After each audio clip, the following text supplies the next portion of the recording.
In the bustling digital landscape of 2025, where searches pulse like the heartbeat of global curiosity, Pedro Pascal has emerged as the undisputed king of online intrigue. Google's annual Year in Search report, a treasure trove of collective human fascination, has crowned the Chilean-American actor as the most Googled performer of the year.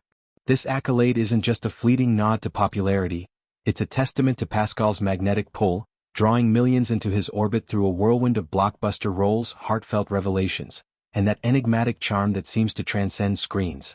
As the year draws to a close, with holiday lights twinkling and reflections on the past 12 months underway, Pascal's dominance in search trends feels like the perfect capstone to a career that's been nothing short of meteoric. Imagine scrolling through your feed, only to stumble upon Pascal's name lighting up every corner, from fan theories about his latest character to debates over his impeccable style choices. That's the reality Google captured in its data, where Pascal outshone a constellation of stars to claim the top spot. Trailing in his wake are a diverse array of talents. Malachi Barton, the young heartthrob who's captured Gen Z's imagination with his fresh-faced energy. Walton Goggins, the gravel-voiced powerhouse whose villainous turns keep audiences on edge. Pamela Anderson, ever the icon of reinvention, proving that timeless allure never fades. Charlie Sheen, whose comeback stories continue to spark endless curiosity. Eric Dane, the brooding presence from medical dramas to thrillers. Mikey Madison, the rising scream queen turning heads in horror. Aubrey Plaza, the deadpan queen of quirky comedy. Adam Sandler, the comedy behemoth who's as bankable as ever. And Justin Baldoni, whose directorial flair and on-screen intensity have fueled rom-com revivals. Each of these names represents a thread in the rich tapestry of entertainment, but Pascal? He's the golden one woven through it all. What makes this milestone so poignant is the context of Pascal's 2025, a year that could easily be dubbed his breakout bonanza. Picture the theaters buzzing earlier this spring with the release of Materialists, a sharp satire on the cutthroat world of high finance and fleeting romances.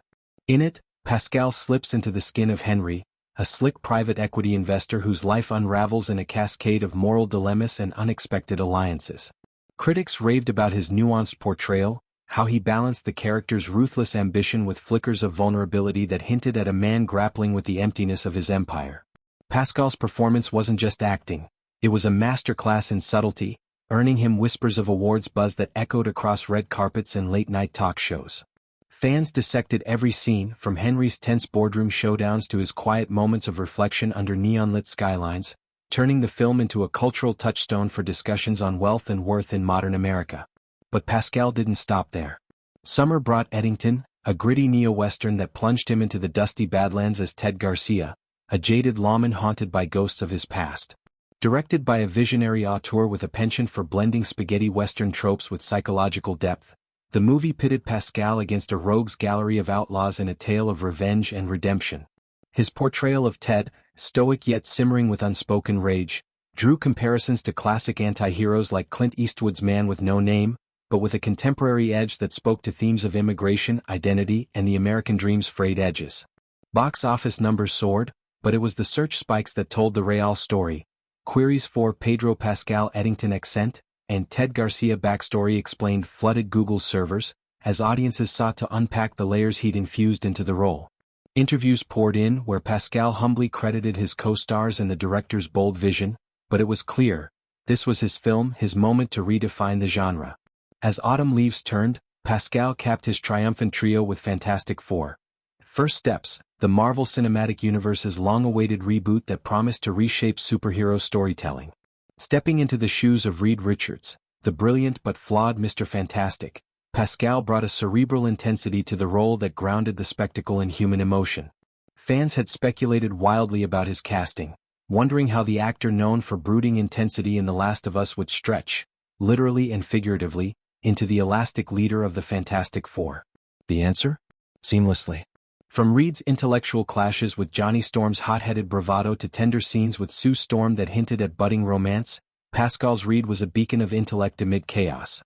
The film's premiere was a spectacle unto itself, with Pascal walking the carpet in a sleek, metallic suit that nodded to his character's powers, sparking trends in fashion searches that rippled through TikTok and Instagram. Pedro Pascal Reed Richards' suit became a viral staple, as cosplayers and stylists alike emulated his look.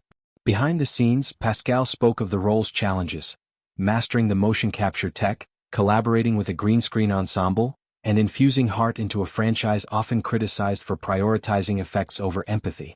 Yet he thrived, turning Reed into a relatable everyman thrust into godlike responsibility, and in doing so, propelled the movie to billion-dollar heights.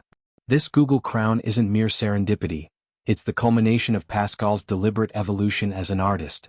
From his early days hustling in off-Broadway plays to stealing scenes in Game of Thrones as the ill-fated Oberyn Martell, Pascal has always had that spark, the one that makes you lean in eager for more. But 2025 amplified it, turning whispers into roars. Off-screen he's been equally captivating. Earlier this year in a candid chat with NME, Pascal delved into his deepest desires, revealing the song he'd want echoing through his farewell, Prince's Purple Rain. It's a choice that peels back the layers of the man behind the myth. He recounted the raw ache of learning about Prince's death while holed up in a London hotel, room service en route, tears streaming as the news hit. Someone came to the door and I was crying. They asked if I was okay, so I told them the truth and then they started crying too. We hugged. It was a moment, he shared, his voice cracking with the memory. That vulnerability, unscripted, unpolished, mirrors the authenticity he brings to his roles, making fans feel like confidants rather than distant admirers. Searches for Pedro Pascal Prince tributes spiked, as people connected the dots between his eclectic tastes and the soulful performer who channels them.